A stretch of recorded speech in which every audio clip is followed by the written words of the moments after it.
Hey, it's Tony Brueski, and this is our week in review over the weekend, taking a look back at some of the most compelling conversations and stories that we've covered for you of the last week. Brand new episodes back Monday morning, bright and early, 5 a.m.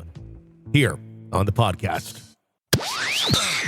This is the examination of the hidden human condition. You're listening to the Hidden Killers Podcast. This is the Hidden Killers Podcast with Tony Brueski. Robin Dreek is with us. We are discussing the case of Brian Kohberger. Robin, of course, retired FBI special agent, Hidden Killers contributor. When we're talking about the alibi that now has been given by Kohberger, the I like to go for nighttime drives. From an investigative standpoint, how significant is it for a suspect like Kohberger to claim that he likes to take late night drives?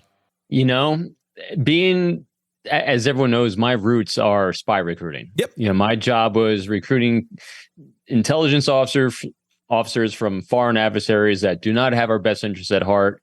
And when I was looking for individuals to recruit, and when I say recruit, really you're providing them an opportunity, a safe passage to us that they could then put it into their regular lives so they wouldn't be noticed by their own people. And one of the things that I looked at in hindsight, the ones that you never suspected would ever betray their country and cooperate with us were the ones that on the outward side were just the staunch supporters of their own regimes, but also they established a pattern of behavior in their lives throughout their entire overseas professions. And we're talking years and sometimes decades, where they would create a time period that they would be alone with their families, and they made the excuse that, we just go shopping for 6 hours on Saturdays by ourselves. Meanwhile, the rest of everyone else always traveled in groups to not have any nefarious things happen. And so what they did is they designed by their daily habits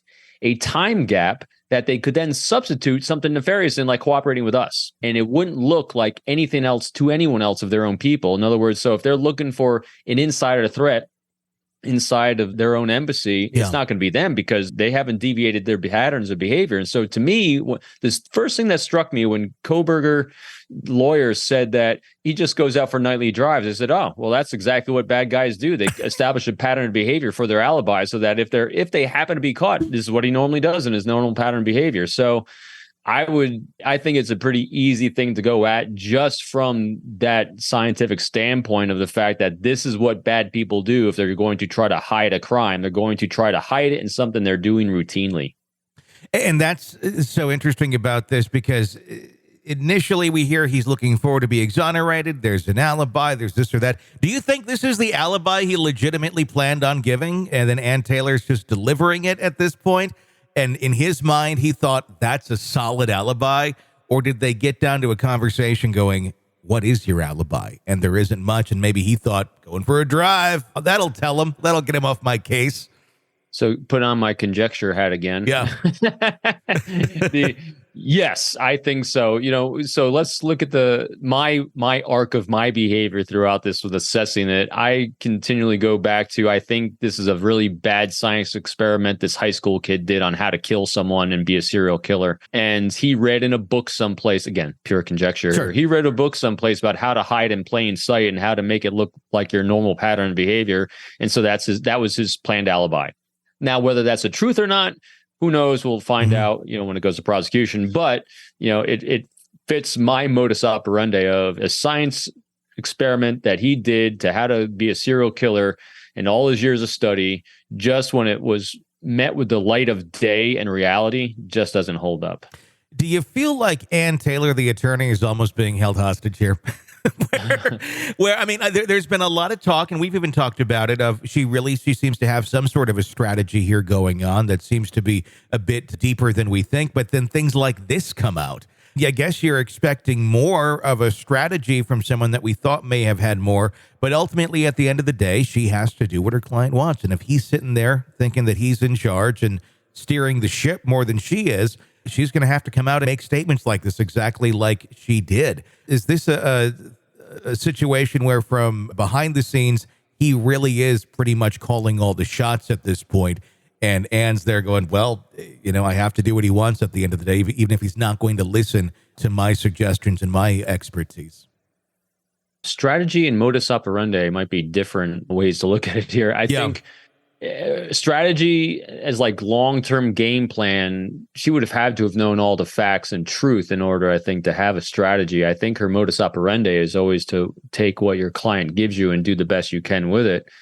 He might have oversold what he had when he was in discussions with her. And so she's just doing her job, is taking whatever I get and doing the best I can with it. And that's what she gets paid the big bucks for. Sure. And so in his mind, again, like you said, in his mind, he had these fail-safe things of just in case I do get caught, I have this and this that I've done.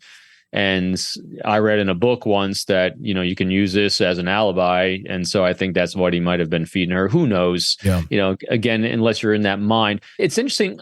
She doesn't strike me as the type of person that's going to take a lot of, obviously it's a collaboration with your client, but I'm always struck when these defense attorneys seem to be taking more direction from their clients than they should be, especially when the client is off. Yeah. I think also defense attorney in Lori De Belvallo's case, who gave that horrendous, statement at the end of her sentencing where he said, she's misunderstood. She's all about love. And you're like, what are you talking about? That was clearly a statement that came from Lori Vallow, but you didn't have to read it. You didn't have to say it. So I'm always kind of perplexed when defense attorneys are taking maybe a little too much direction or get too enthralled with their clients, maybe. I don't know. But I'm with you. This one's it's striking to me that someone that is good at what she does is giving so light answers, I guess. This is an examination of the hidden human condition. This is the Hidden Killers Podcast with Tony Brueski.